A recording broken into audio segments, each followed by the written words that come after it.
France and Germany stand with Ukraine, and Putin can wait, seeking to overcome tensions with Kyiv. President Emmanuel Macron of France and Chancellor Olaf Scholz of Germany backed away from Moscow diplomacy, at least for now.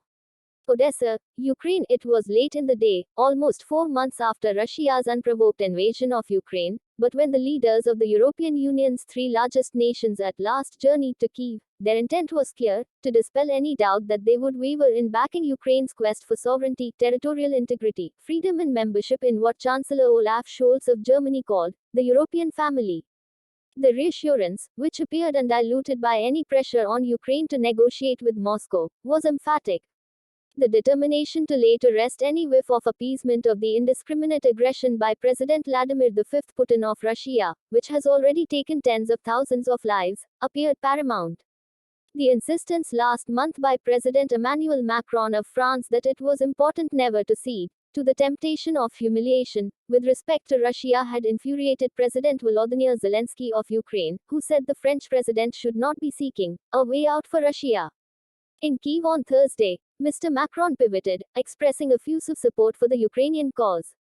"We will do everything so that Ukraine can choose its destiny," he said.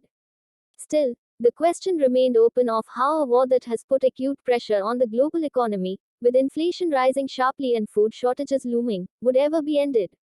The European leaders' avoidance of any overt exhortation to Mr. Zelensky to negotiate with Mr. Putin almost certainly did not mean that they had given up their strong inclination to favor diplomacy and avert, at any cost, some escalation of the war. It was to this vision, and Ukraine's part in it, that the leaders committed themselves on Thursday. Today, it is clearly on Ukrainian soil that the security of the European continent as a whole is at stake, Mr. Macron said. "Europe is at your side and will remain so as long as necessary." This was a different tone from Mr. Macron. Tensions had flared between Mr. Zelensky and his French and German counterparts over issues including delivery of heavy weapons to Ukraine and Mr. Macron's and Mr. Scholz's readiness to keep diplomatic avenues open to Mr. Putin. If there were any such thoughts, and the economic problems caused by the war mount by the day for hard-pressed European leaders, they found no public expression. Prime Minister Mario Draghi of Italy, who accompanied the German and French leaders, declared, "Today the most important message in this visit is that Italy wants Ukraine in the European Union. This process will take time, but the expression of support for Ukrainian EU membership, echoed by President Klaus Iohannis of Romania, the fourth member of the delegation, was the most unequivocal yet seen. It suggested that European leaders would formalize Ukraine's status as an accession candidate to the Union.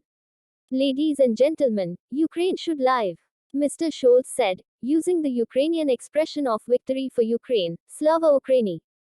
For a leader who has been cautious in expressions of support, it was a passionate declaration. "Germany cannot, and does not want to be seen as the party that brought NATO to war," said Uwe June, a political scientist at the University of Trier, explaining Mr. Scholz's carefully calibrated approach to Kyiv in recent months. "In the last 2 decades we have moved in opposite directions. Ukraine toward civilization in the West, and Russia toward the past, the Soviet past," said Petro Obakov, a member of the City Council of Odessa, who is leading a campaign to remove street names associated with Russia, which founded the city during the reign of Catherine the Great. "We have parted ways." Several European leaders, as well as the American Secretaries of State and Defense, preceded Mr. Macron and Mr. Scholz to Kyiv. The apparent reluctance of the French and German leaders to come had intensified skepticism in the Ukrainian capital about their intentions, especially since the Minsk I and Minsk II accords, brokered by Paris and Berlin in an attempt to end the Russian-instigated separatist war in eastern Ukraine that began in 2014, had proved so ineffectual.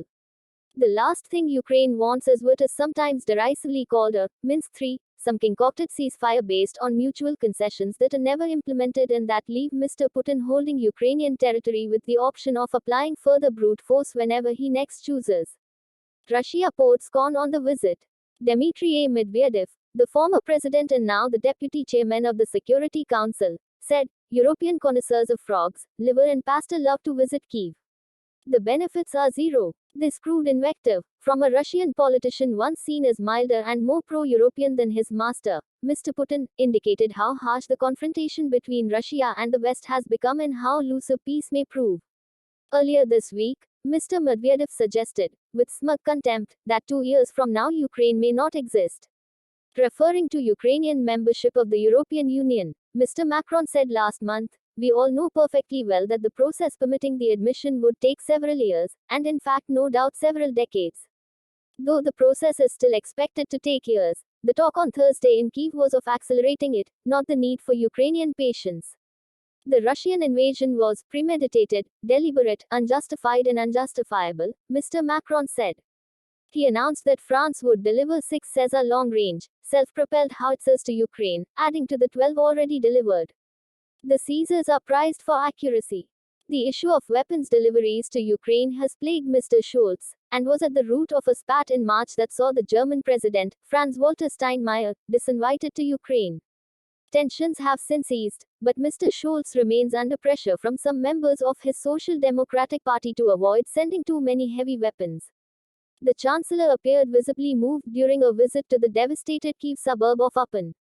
"It's all the worse when you see how terribly senseless the violence is," he said of what he called the Russian war of aggression.